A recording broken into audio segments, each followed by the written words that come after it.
दोस्तों नमस्कार, स्वागत है आप सभी का एक बार फिर से आपके अपने YouTube चैनल सक्सेस मंत्रा बाय दीपक राय में। मैं दीपक राय आप सभी छात्रों का हार्दिक हार्दिक स्वागत करता हूं।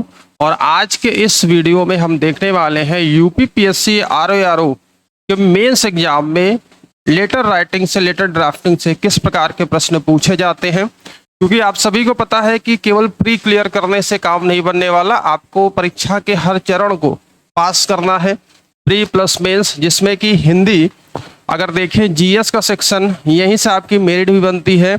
400 अंकों की बात करते हैं जिसमें कि 280 अंक हिंदी हो गया, निबंध हो गया, लेटर राइटिंग हो गया, कंप्यूटर सेक्शन से प्रश्न आते हैं और 120 अंकों की आपकी जीएस आती है। ठीक है, तो आज हम चर्चा करने वाले हैं प्रीवियस ईयर में किस प्रकार से आपसे लेटर राइटिंग से क्वेश्चन पूछे जाते हैं।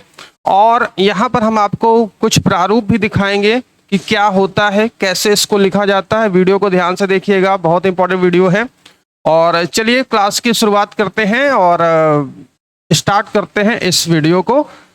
ठीक है, देखिए यहाँ पर आपके सामने आरओ की वेबसाइट ओपन है और आरओ के प्रीवियस ईयर के पेपर अगर आपको चाहिए तो आप सीधे वेबसाइट पर भी जा सकते हैं या आप हमारे टेलीग्राम चैनल को भी ज्वाइन कर सकते हैं, वहां पर हम इसको शेयर कर देंगे आपको। सबसे पहले मैं आरओ 2021 का वीडियो कह रहा हूं, मैं आपको पेपर दिखा रहा हूं।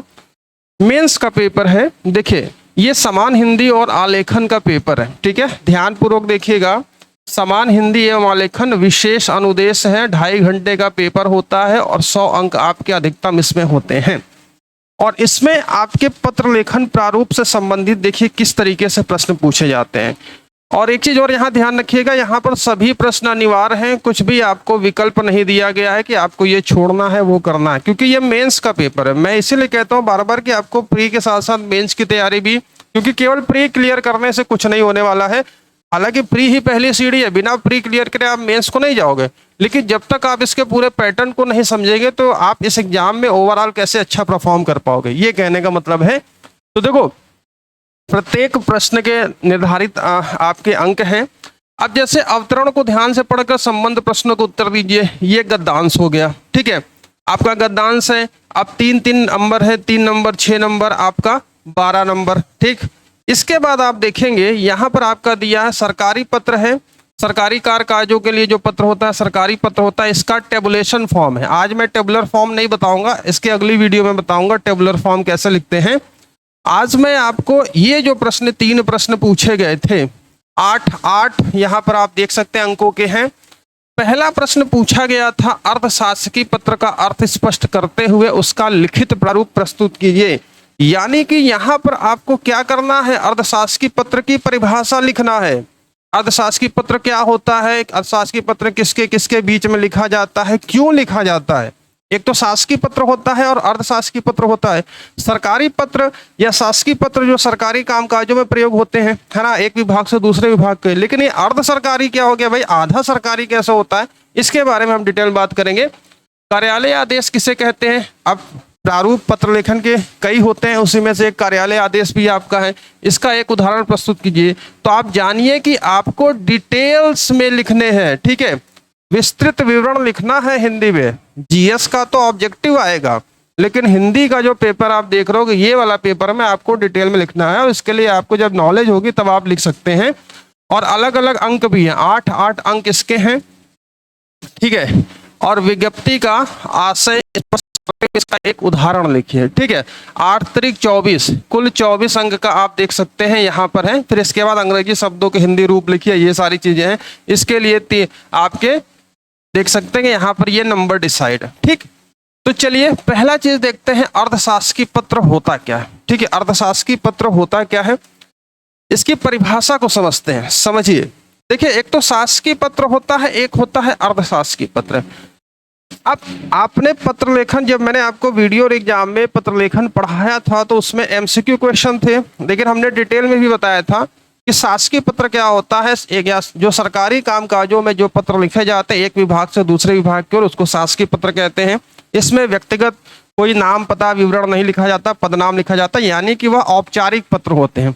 लेकिन जब एक अधिकारी अपने समकक्ष अधिकारी को पत्र लिखता है ना, तो उसमें बोलचाल की भाषा में और एक ये अनौपचारिक पत्र होता तो सरकारी है, मतलब भाई जब दो अधिकारी काम कर रहे हैं आप मान लीजिए अपने अनुभाग से दूसरे अनुभाग के अपने समकक्ष अधिकारी को लिख रहे हैं कि यार ये काम जल्दी होना, तो आप पत्र लेखन, और पत्र इसलिए लिखा जाता है, ऐसा नहीं है कि फोन से भी काम नहीं हो जाएगा, पत्र इसलिए लिखा जाता है कि आपके पास रिकॉर्ड हो कि सर मैंने ये देखिए पत्र लिखा था फला तारीख को फला दिनांक में, ये पत्रांक नंबर है और हमने भेजा था। तो ये एज ए प्रूफ के लिए आपके लिए होता है, क्योंकि सरकारी विभाग में कोई भी चीज़ होता है तो भाई उसका रिकॉर्ड होता है। अधिकारी आएगा तो आपका व्हाट्सअप या कॉल रिकॉर्डिंग ये सब नहीं सुनेगा, आपने कब पत्र भेजा था, जिससे कि आपकी बचत होती है, यानी कि आपकी जो सर्विस जो होती है उसमें दाग नहीं लगता कि हाँ ये अपने कार्य के प्रति बड़े ईमानदार है। ठीक है, ये सब चीज़ें होती हैं। अब देखिए अर्ध सरकारी, ठीक है, या अर्धशासकीय पत्र भी कहा जाता है।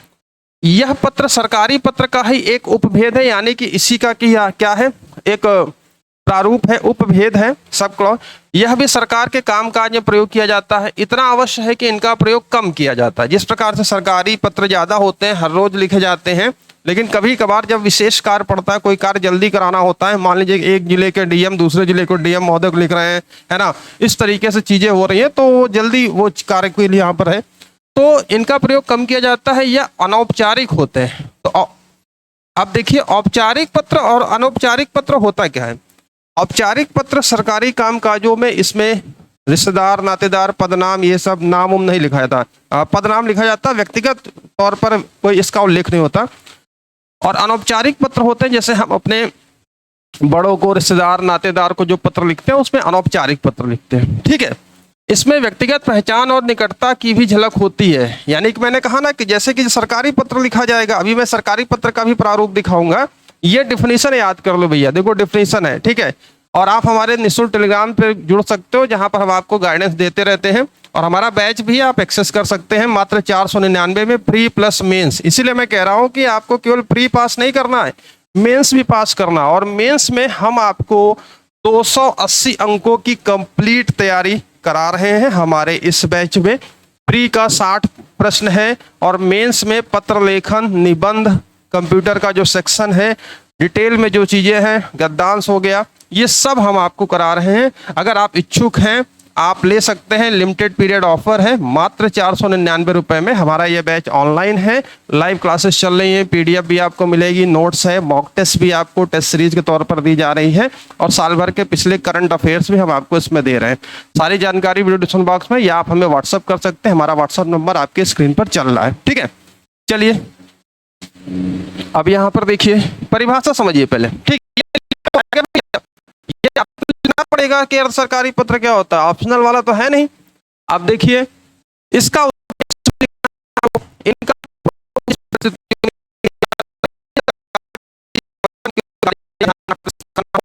किसी सरकारी आदेश का पालन जल्द कराना हो, मैं यहाँ पर इसको फोकस कर रहा हूँ, इसको जल्द कराना हो, कोई सूचना को तुरंत देना हो, कोई सरकारी पत्रावली को जल्द मंगानी हो, इसलिए इसका क्या किया जाता है, इसका प्रयोग किया जाता है। आपने परिभाषा और इसका उद्देश्य समझ लिया। अब यहाँ पर देखिए क्या हो रहा है, विशेषता क्या है, इसके मेन पॉइंट क्या है। पहली चीज तो यह अनौपचारिक होता है। औपचारिक पत्र और अनौपचारिक पत्र में मैंने अंतर बता दिया। अनौपचारिक पत्र हमने अपने रिश्तेदारों, बड़े माता पिता को जो लिखते हैं, अपने भाई की कुशल क्षेम, और औपचारिक पत्र होता है जो हम सरकारी कार्यकालों में, जिसमें कि आपका नाम, व्यक्तिगत विवरण से कोई मतलब नहीं होता है। ठीक है, इसमें महोदय के स्थान पर अधिकारी का सरनेम प्रिय अथवा श्री लगाकर लिखते हैं। ठीक है, ये ध्यान रखना प्रारूप जब लिखने को आएगा। प्रेषक सेवा में नहीं लिखा जाता। भवदी के स्थान पर आपका लिखा जाता है। भेजने वाले व पाने वाले अधिकारी का नाम लिखा होता है। इनमें व्यक्तिगत पहचान व निकटता झलक होती है, जैसे कि हम अपने रिश्तेदारों को पत्र लिखते हैं तो कुशल क्षेम लिखते हैं ना, तो उसमें झलकती है। पत्र संख्या ठीक बीच में ऊपर लिखी जाती है। बाईं और ऊपर भेजने वाले अधिकारी का नाम, पदनाम दोनों लिखा जाता है। पत्र की समाप्ति पर आपका की सीध में बाईं ओर पाने वाले अधिकारी का व्यक्तिगत नाम, पदनाम, विभागीय पता लिखा होता है, और विषय लिखना जरूरी नहीं होता है कि किस परिप्रेक्ष्य में हम भेज रहे हैं। ठीक है, ये तो आपका हो गया अर्ध सरकारी पत्र। अब देखिए जो मैंने सरकारी पत्र में अंतर बताया था, सरकारी पत्र पूरी तरह से औपचारिक होते हैं, जबकि अर्ध सरकारी पत्र अनौपचारिक होते हैं। अंतर लिखने को भी आएगा। व्यक्तिगत पहचान, निकटता झलक नहीं होती सरकारी में, जबकि अर्ध सरकारी में होती है। सरकारी पत्र में प्रेषक सेवा में शब्द का प्रयोग किया जाता है, जबकि अर्ध सरकारी पत्र में प्रेषक सेवा में नहीं लिखते हैं, नाम से पत्र शुरू करते हैं। सरकारी पत्र में पत्र की समाप्ति भवदी शब्द का प्रयोग होता है, जबकि अर्ध सरकारी पत्र में आपका लिखते हैं। तो ये तो बात हो गई आपके अर्ध सरकारी पत्र की। अब चलिए इसके प्रारूप को देखिए कैसे लिखते हैं। ठीक है, अब यहाँ पर मैं आपको प्रारूप दिखाता हूँ, फिर कार्यालय आदेश पर चलेंगे। ठीक, ये देखिए, ये इसका प्रारूप है, अर्धशासकीय पत्र का एक एग्जाम्पल है।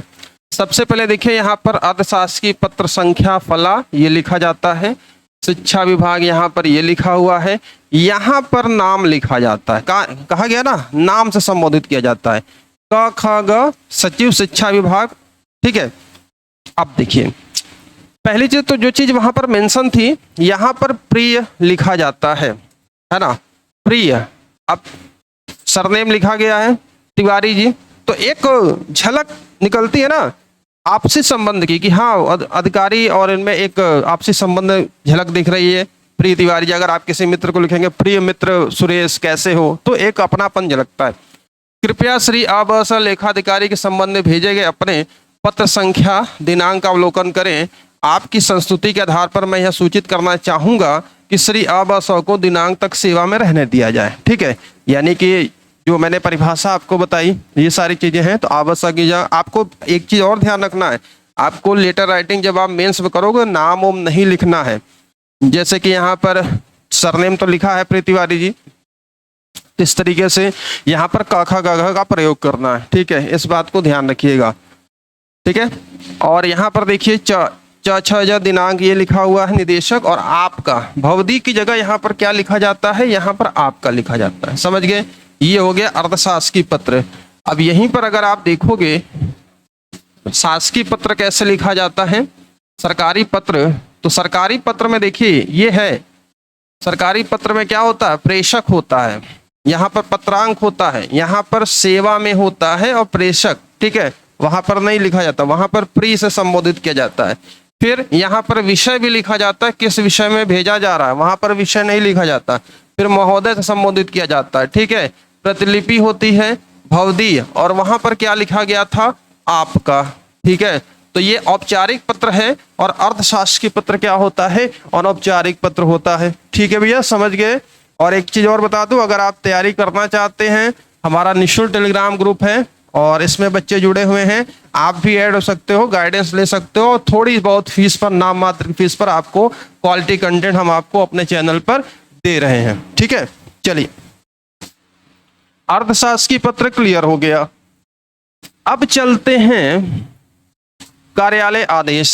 देखो कार्यालय आदेश आप सभी जानते हो कि पर्टिकुलर किसी कार्यालय में, जैसे आप बन गए समीक्षा अधिकारी, तो आपके ऊपर जो सेक्शन ऑफिसर होते हैं, अनुभाग अधिकारी होते हैं, हर सेक्शन का, जैसे कि स्वास्थ्य चिकित्सा हो गए, है ना, राजस्व के हो गए, वित्त एवं राजस्व हो गए, तो हर सेक्रेटरी हर सचिव का अलग अलग ऑफिस होता है और वहाँ के वो कार्यालय अध्यक्ष होते हैं। जब उनको कोई आदेश क्यों निकाला जाता है, जब विभाग में कुछ मीटिंग होती है या किसी अधिकारी का औचक निरीक्षण होता है या कुछ विशेष संदेश देना होता है, तो एक कार्यालय आदेश निकाला जाता है। और इस आदेश का पालन, क्योंकि ये ऑर्डर है, ऑर्डर का पालन किया जाता है, ये आपको पता होना चाहिए। अगर आप ऑर्डर का पालन नहीं करते हैं तो आपको दंडात्मक कार्रवाई में आपकी की जाएगी, आपके खिलाफ विभागीय कार्रवाई जो भी होगा, जो वहां पर जो नियम आपके अधिकारी जो चाहे, क्यों आप नहीं आए, आपका वाजिब रीजन नहीं था। ठीक है, तो इसलिए कार्यालय आदेश निकाला जाता है। परिभाषा समझिए इसकी, यह किसी कार्यालय द्वारा अपने यहाँ कार्यरत कर्मचारियों के लिए समय समय पर जारी किए गए आदेशों की सूचना होती है। इसका एक सीमित दायरा होता है, इनका संबंध दूसरे कार्यालयों से नहीं होता है। ठीक है, इनका संबंध किसी कुछ एक कर्मचारी से हो सकता है, पर्टिकुलर किसी एक कर्मचारी से या सभी कर्मचारी से। ठीक है, ये सब होता है। अब इसका उद्देश्य समझिए, प्रयोजन समझिए। इसके अंतर्गत निम्नलिखित सूचना दी जाती है। क्या क्या दी जाती है, कार्यालय में सृजित नए पदों की सूचना, एक अनुभाग से दूसरे अनुभाग में किए जाने वाले स्थानांतरण की सूचना, कर्मचारियों में से कुछ को दी गई पद वृद्धि की सूचना। ठीक है, कार्यरत कर्मचारियों में से कुछ दिए गए दीर्घ अवकाश की सूचना, कुछ कर्मचारियों द्वारा अपनी भविष्य निधि से मांगे गए अग्रिम ऋण की स्वीकृति संबंधी सूचना, किसी या कुछ कर्मचारियों को चेतावनी। ठीक है, तो इसे कहते हैं कार्यालय आदेश। ये भी सरकारी पत्र ही होता है। ठीक है, बकायदा। अब विशेषता क्या होती है, इसका एक सीमित दायरा होता है। ठीक है, पहली चीज तो ये अपने ही कार्यालय में होता है, इसका संबंध दूसरे कार्यालय से नहीं होता। आप एक अनुभाग से दूसरे अनुभाग में नहीं, अपने ही अनुभाग की बात कर रहे हैं। किसी कार्यालय द्वारा अपने यहाँ कार्यकारी कर्मचारियों के लिए समय समय पर जारी किए जाते हैं। कार्यालय आदेश का प्रारूप सीधा साधा होता है, इसमें तकनीकी जटिलता नहीं होती। इसके संबोधन, इसमें महोदय, प्रेषक, सेवा में भवदी आदि नहीं लिखा जाता, सबसे बड़ी बात। ठीक है, क्योंकि ये आदेश है, आपका उच्चाधिकारी, आपके विभाग का मेन मुखिया आपको आदेश दे रहा है। तो जब अधिकारी आदेश देता है तो इसमें ये चीजें नहीं लिखी जाती। ठीक है, अब कार्यालय आदेश की एक झलक देखिए। कार्यालय आदेश का प्रारूप आपको लिखने को आएगा एग्जाम में। यहाँ पर विभाग, जिस विभाग से है संबंधित है, पत्रांक संख्या, स्थान और दिनांक। अब जो भी आदेश हो, जो भी आदेश किसी इंडिविजुअल अधिकारी कर्मचारी को या आपके सभी लोगों को कि भाई जो जैसे किसी दिन अधिकारी का औचक निरीक्षण हो गया और शनिवार और रविवार सचिवालय में छुट्टी होती है, आप सबको पता है। मान लीजिए कि संडे को कुछ अधिकारी आ रहे हैं और औचक आपको निकालना पड़ा कि संडे की छुट्टी आपकी कैंसिल की जाती है। सभी अधिकारियों कर्मचारियों को ससमय उपस्थित होना अनिवार्य है। ठीक है, इस पर सबके सिग्नेचर करा लिए जाते हैं और उसको एक प्रूफ के तौर पर रजिस्टर में नथी कर दिया जाता है, डिस्पैच रजिस्टर में। अब देखिए कार्यालय आदेश क्या यहाँ पर कह रहा है, एतद द्वारा सूचित किया जाता है कि सूचना दी जा रही है, सूचित किया जा रहा है, आदेश है कि फला, मान लीजिए भाई जो मैंने बताया, और यहाँ पर आपका जो अधिकारी है ये क्या करता है, यहाँ पर हस्ताक्षर करता है। ठीक है, तो इस तरीके से ये आपका कार्यालय आदेश हो गया। ठीक, अब अगला जो प्रश्न पूछा गया था, ठीक है, मैं यहाँ पर आपको 24 अंकों की तैयारी यहीं पर करा रहा हूँ। ठीक है, क्योंकि ये आएगा जब मेंस में आप जाओगे तो आपको सब चीजें पता होनी चाहिए। ठीक, विज्ञप्ति का आशय स्पष्ट करते हुए इसका एक उदाहरण दीजिए। विज्ञप्ति या इसी को अधिसूचना कहते हैं और अधिसूचना गजट में प्रकाशित होती है। ठीक है, आपको पता होना चाहिए। तो विज्ञप्ति का आशय स्पष्ट करते हुए इसका एक उदाहरण लिखिए। पहले आपको परिभाषा लिखनी है, फिर एग्जाम्पल लिखना है। तो परिभाषा जब आप जानेंगे भैया तभी तो लिख पाएंगे ना। चलो अब विज्ञप्ति पर चलते हैं। विज्ञप्ति देखिए, ये तो एक एग्जाम्पल है कार्यालय आदेश का। ठीक है, जैसे कि मैंने ये बताया कि आपको ये लिखा गया, ये रविवार को दिनांक आयोजित हो रही है, प्रत्येक कर्मचारी को उनके कार्य समय सूचना परीक्षा विभाग द्वारा यथासंभव उपलब्ध करा दी जाएगी। ठीक है, ये आप देख सकते हैं। अब चलते हैं भैया विज्ञप्ति की तरफ, जिसको कि नोटिफिकेशन, अधिसूचना या विज्ञप्ति करते हैं। कंफ्यूजन मत होइएगा, विज्ञप्ति को ही अधिसूचना कहते हैं। ठीक है, अब यहाँ पर देखिए परिभाषा समझो भाई। पहले, यह कार्यालय आलेखन का एक विशिष्ट रूप है। सरकार के कार्यों में इसका प्रयोग किया जाता है। यह संबंधित विभागों व कर्मचारियों को भेजने के साथ साथ गजट में भी प्रकाशित होता है। कभी कभी यह दैनिक समाचार पत्रों में भी छाप दिया जाता है। तो गजट में और समाचार पत्रों में भी निकलता है। भारत सरकार का राजपत्र, गजट, ये सब आप देखते हो ना। उत्तर प्रदेश सरकार का माननीय राज्यपाल के क्रम में निकल जाता है यहाँ पर। ठीक है, तो अब देखिए यहाँ पर परिभाषा समझ गए, क्या इसका उपयोग है, इसका उद्देश्य क्या है। हर चीज का कुछ ना कुछ उद्देश्य होता है, नहीं तो सिंपल एक लेटर लिख दो और उसकी क्या जरूरत है। आदेश, कार्यालय की पत्र, आपके अर्ध सरकारी, सरकारी पत्रों की क्या जरूरत है ना। अब देखिए, यह सरकारी आदेशों, निर्देशों, नियुक्तियों, प्रतिनियुक्तियों, सेवा विस्तार, स्थानांतरण, सेवानिवृत्ति, निधन आदि सरकारी कार्यों की सूचना हेतु प्रयोग की जाती है। ठीक है, समझ गए। विशेषता देखिए, यह संबंधित विभागों व अधिकारियों को भेजे जाने के साथ साथ गजट में भी प्रकाशित होता है। इसमें प्रेषक, महोदय, भवदी आदि शब्दों का प्रयोग नहीं होता है, जिस प्रकार से कार्यालय आदेश में नहीं होता है। जिस अधिकारी से संबंधित सूचना है उसे पृष्ठांकन से एक प्रति भेजी जाती है। इसका प्रारूप सीधा साधा होता है, इसमें तकनीकी जटिलता नहीं होती है। इसमें प्रतिलिपि निश्चित रूप से भेजी जाएगी। अधिसूचना की एक प्रति अनिवार्य रूप से गजट में प्रकाशित होने के लिए निदेशक मुद्रण एवं लेखन सामग्री को भेजी जाती है, क्योंकि सरकार का ही एक उपक्रम है। ठीक है, तो इस तरीके से आपने इसकी परिभाषा देख लिया। ये छोटी सी वीडियो आपके लिए बहुत लाभदायक है और डिटेल में आपके लिए मैंने बताया कि आप हमारे इंडिविजुअल हिंदी का बैच ज्वाइन कर सकते हैं मात्र 499 रुपये में। हमारे एप्लीकेशन पर बैच लाइव है, बहुत सारे छात्रों ने एनरोल किया है। अगर आप पढ़ना चाहते हैं अच्छी चीजें, क्वालिटी चीजें, ठीक है, तो मोस्ट वेलकम है आपका।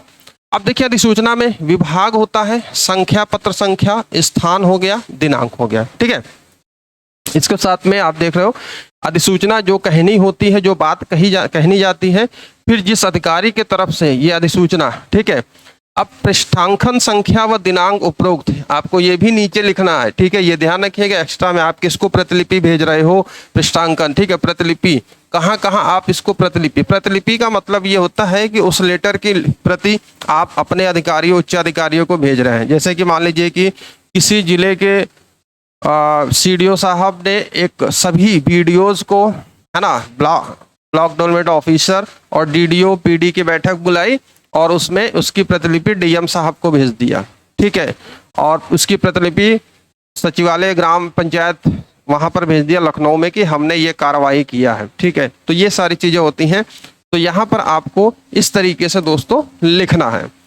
अब इस वीडियो में हमने आपको डिटेल चीजें बताई। आप हमारा टेलीग्राम ज्वाइन कर सकते हो, हमारा बैच रनिंग में है, जिसमें कि हमारे ऐप पर जाओगे UPPSC, यहाँ पर अगर आप टेस्ट सीरीज लेना चाहते हो PDF फॉर्मेट में, 20 टेस्ट हिंदी का फुल लेंथ टेस्ट है और 20 टेस्ट GS का फुल लेंथ टेस्ट है, 50% ऑफ है। ये आपको 100 रुपये में हिंदी मिल जाएगी और GS 200 रुपये में। डेमो PDF हमारे एप्लीकेशन पर अवेलेबल है।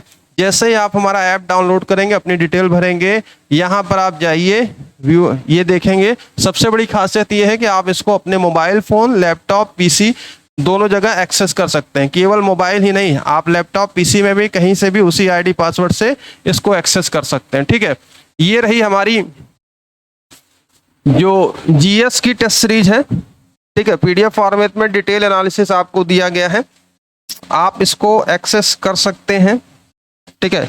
इसके लिए कोई आपको पैसा नहीं देना है, मैंने इसलिए दिया है कि आप इसकी क्वालिटी देख सकते हो। भैया देख लेना इसकी क्वालिटी क्या हमने आपको दिया है, ठीक है। इसी तरीके से हमने आपको हिंदी दिया है और अगर आप हमारे हिंदी वाले बैच में इनरोल करते हैं तो ये दोनों टेस्ट सीरीज फ्री है, प्लस साल भर का करंट अफेयर्स डिटेल फॉर्मेट में आपको हम यहाँ पर देंगे, ठीक है। इस तरीके से आप क्या कर सकते हैं, इसको डाउनलोड कर सकते हैं, ठीक है। बहुत ही अच्छे तरीके से विषय विशेषज्ञों के साथ यहाँ पर इसको तैयार किया गया है, जिस प्रकार से आपके पेपर आते हैं क्वेश्चन में, ठीक। तो आज के इस वीडियो में इतना है, मिलते हैं नेक्स्ट वीडियो में। और शाम को 4 बजे मैं आपसे डेली मुलाकात करता हूँ हिंदी के लाइव सेशन में, ठीक है। तो मिलते हैं अगली क्लास में। आई होप ये क्लास आपकी अच्छी लगी होगी। देखिए, ज्ञान जरूरी है, जहाँ से मिले ज्ञान आप लोग लेते रहिए। और अगर आपको थोड़ा सा भी ये उपयोगी लगता है तो आप हमारे चैनल को सब्सक्राइब करके बेल आइकन को प्रेस कर लीजिए। आपको RO से संबंधित सभी प्रकार की समस्याएं और सभी तरीके की तैयारी आपको इस चैनल के माध्यम से कराई जा रही है, ठीक है। तो अभी के लिए इतना ही, मिलते हैं नेक्स्ट वीडियो में। Thank you very much, take care, bye bye.